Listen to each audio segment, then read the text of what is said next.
हाय. ची छान सकाळ असते.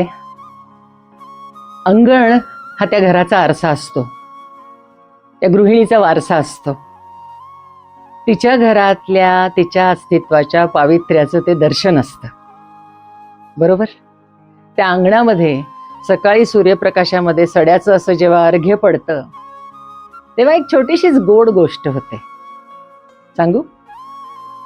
जसं एक थेंब एक कोयरी, एक थेंब एक कोयरी, रेखाटली सुबक उंबऱ्यावरी. एक थेंब एक कोयरी रेखाटली सुबक उंबऱ्यावरी, रांगोळी पांढरी शुभ्र नाजूक, रांगोळी पांढरी शुभ्र नाजूक, तिच्यावर लाल कुंकू चुटुक चुटुक, तिच्यावर लाल कुंकू चुटुक चुटुक. टुटुटू